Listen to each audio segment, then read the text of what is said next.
ಹಾಗೆಯೇ ಈ ಎಲೆಗಳು ಮಲೇರಿಯಾ ಮತ್ತು ಟೈಫಾಯ್ಡ್ ಅಂತಹ ಜ್ವರಕ್ಕೂ ಸಹ ಒಂದು ಒಳ್ಳೆಯ ಔಷಧಿಯಾಗಿ ಪರಿಗಣಿಸಲಾಗಿದೆ. ಇನ್ನು ಮಹಿಳೆಯರಿಗೆ ಕಾಡುವಂತಹ ಜನನಾಂಗ ಸೋಂಕಿನ ಸಮಸ್ಯೆಗೂ ಸಹ ಇದೊಂದು ಪರಿಹಾರ. ಜನನಾಂಗ ಸೋಂಕಿನ ಸಮಸ್ಯೆ ಇರುವಂಥವರು ಜೇನುತುಪ್ಪದೊಂದಿಗೆ ಕಾಡು ಬಸಳೆ ಎಲೆಯನ್ನು ಸೇವನೆ ಮಾಡುವುದರಿಂದ ಉತ್ತಮ ಪರಿಹಾರವಾಗಿ ಪರಿಣಮಿಸುತ್ತೆ. ಕೆಲವೊಂದು ಸಂಶೋಧನೆಗಳ ಪ್ರಕಾರ ಈ ಗಿಡದ ಎಲೆಯು ಕ್ಯಾನ್ಸರ್ನಂತಹ ದೊಡ್ಡ ಕಾಯಿಲೆಯನ್ನು ಗುಣಪಡಿಸುವಂತಹ ಅಥವಾ ಕ್ಯಾನ್ಸರ್ ಕಾರಕಗಳು ನಮ್ಮ ದೇಹದಲ್ಲಿ ಉತ್ಪತ್ತಿಯಾಗದಂತೆ ನೋಡಿಕೊಳ್ಳುವಂಥ ಅತ್ಯುತ್ತಮವಾದಂಥ ಶಕ್ತಿಯನ್ನು ಈ ಕಾಡು ಬಸಳೆ ಗಿಡ ಹೊಂದಿದೆ.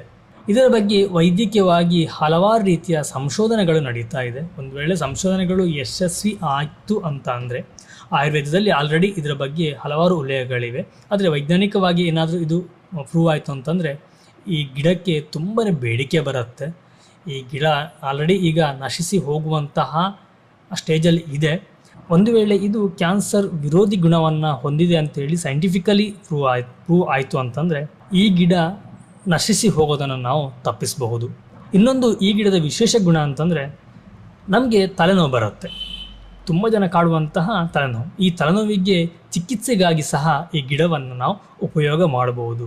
ಹೇಗೆ?